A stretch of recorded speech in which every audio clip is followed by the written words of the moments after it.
Have you ever wondered why you struggle financially? Why you always seem to have no money at the end of every month, or you've never been able to save up enough for your retirement? Well, the reason is because you have the habits of poor people. And the thing is, rich people have different habits. And in this video, I'm going to be going over the 3 habits of rich people that allow them to continue making more money. It's not an act. Getting rich is not just an act. It's not like you pick up a lottery ticket and suddenly you're rich. It's not luck. It's a habit. It's a process that can be learned. And I'm going to be going over these 3 elements that are going to help you embody the habits of rich people. Stay tuned, take notes, and help take your life to the next level.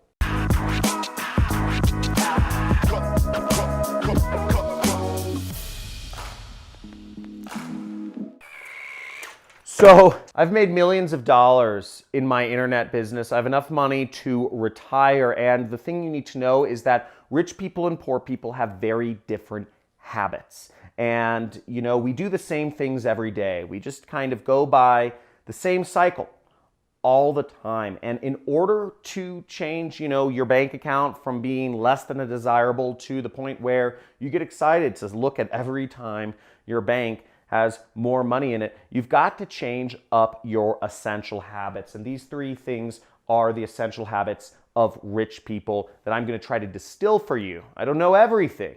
I'm not saying this is the ultimate. I'm not a billionaire. But these are 3 things that I found that are very different from people with poor mindsets and rich mindsets. Now, the first thing is that rich people count their money. Okay? Count their money. Now, you would think that somebody like me, I'm making hundreds of thousands of dollars a month in my business, would not feel the need to actually count all of my costs and look at what each line item on my credit card I was spending money on, and use Mint and kind of categorize my expenses and where I'm over, where I'm under. But the reality is that I spend, and many of the people I know who are very wealthy are crazy about counting where their money's going, where it's coming from, knowing exactly all of these different elements about their money. Poor people, they get a bill and they say, they get a tax bill at the end of the year. That might be one of the only times they actually count their money. And poor people get a tax bill and they say, screw it, gotta pay it. And they send their money to the government, right? But rich people, what we do is we look at the tax bill and we say, cool, opportunity for negotiation. I wonder how much I can get this down.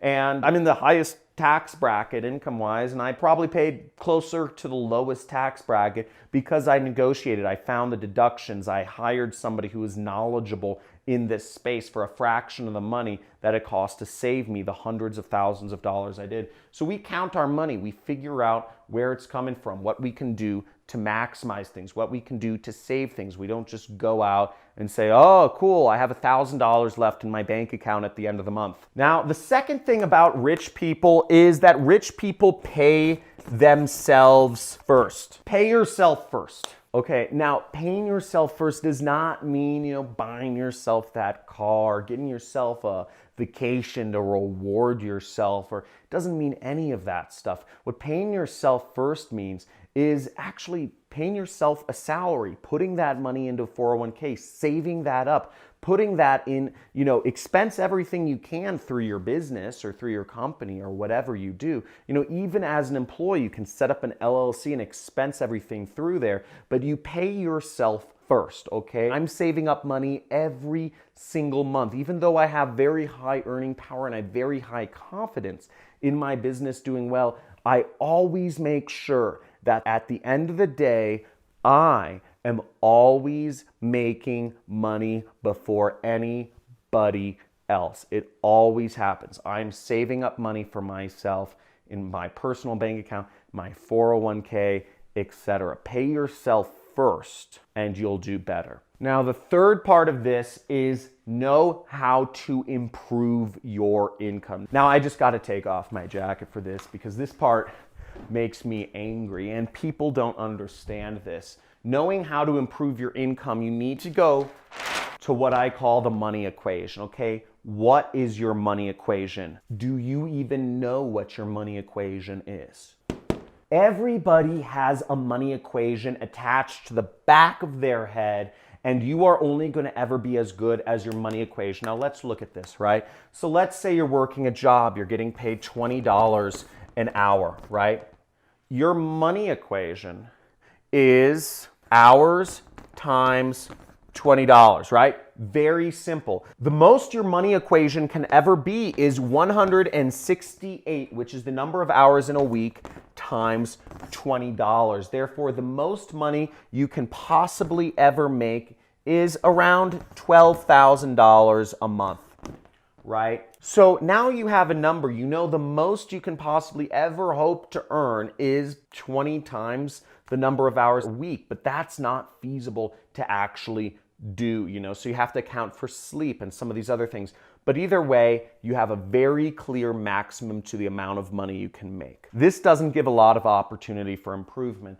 And even if you go for raises or promotions, probably the most you will get a raise for is up to 20% of your income. So that 12,000, you could times it by 1.2, and the most your money equation will ever get up to is about, $14,000, $15,000. So that is a very real number. Your range is determined by the number of hours. Now, similarly, if you're working a salaried job, your money equation is salary times the year. It's very simple, and that's the most you can ever make. Now, if you want to save up for retirement, if you want to save up money, if you're working in a big city, $12,000 a month isn't necessarily going to give you a lot of money to save up. In fact, $12,000 a month is actually just above the poverty line in San Francisco. So you need to change your money equation. Another example of a money equation is if you are running a agency, or if you're, working on clients like a social media marketing agency like I used to do. I could only handle about 5 to 10 clients per month. 10 clients per month max was the amount of clients that I could handle. Each client took more time. So my money equation was basically, I was charging $500 and it was times 10. Okay. Now my money equation was very limited. Okay. And I had to change, but my equation was basically clients times 10, because I knew that was the most number of clients that I could personally deal with phone calls and campaign builds and landing page builds per month. But I had a very easy way to change this. And I remember I went to an event in 2012, right? I was never able to replace the income I made from my job. I was making $6,000 a month, and I could only manage 10 clients a month part-time. Now, I went to this seminar, and this really tall man with big teeth and big hands, he forced me to question myself and ask me. And by the way, if you know who this really tall man with big teeth and big hands is, type it in the comments.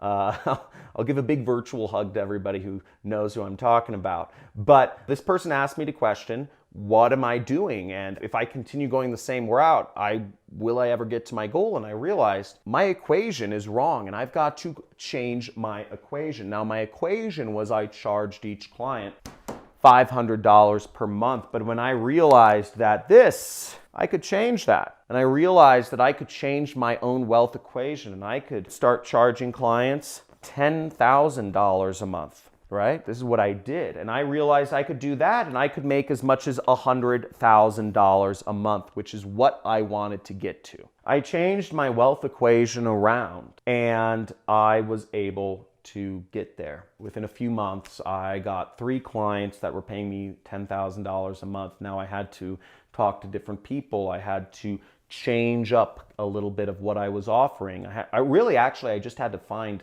new places, new prospects to talk to. And I was able to get to my goal a few years later of $100,000 a month in my business. 2 or 3 years later, I got there. And that was life-changing. But you have to understand, know how to improve your income, know your wealth equation, and you will be able to figure out what you need to improve it. Now, I teach affiliate marketing, and affiliate marketing is based on results. If you can sell one of these products, you'll get $50. If you sell 10 of these products, you'll get $500. So your wealth equation is based on results that you get for company. The results equation, the money equation built in allows for exponential growth, allows for unrealistic incomes by modern day standards. And if you just start mining in the right place, if you just start doing a business where your money equation allows you to reach whatever income goal you want,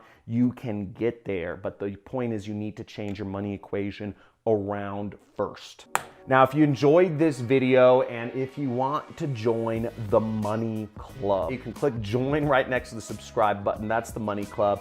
But the Money Club is also just a group of people who are focused on improving our incomes. Type in Money Club in the comments because let's start getting this. Let's start improving our incomes. Let's start realizing that poor and rich, their mindsets put into us by the media, by society, by the education system, and by our family. And we can change that around if we want to. So dedicate yourself to getting there. Like this video and subscribe. And if you want me as your mentor and access to talk to me twice a month, multi-millionaire, internet marketer, you can talk to me. There's details. If you click the join button, it's about $50 a month, and you can be part of my Money Club. You'll get exclusive access to all this other stuff and video trainings and blah, blah, blah.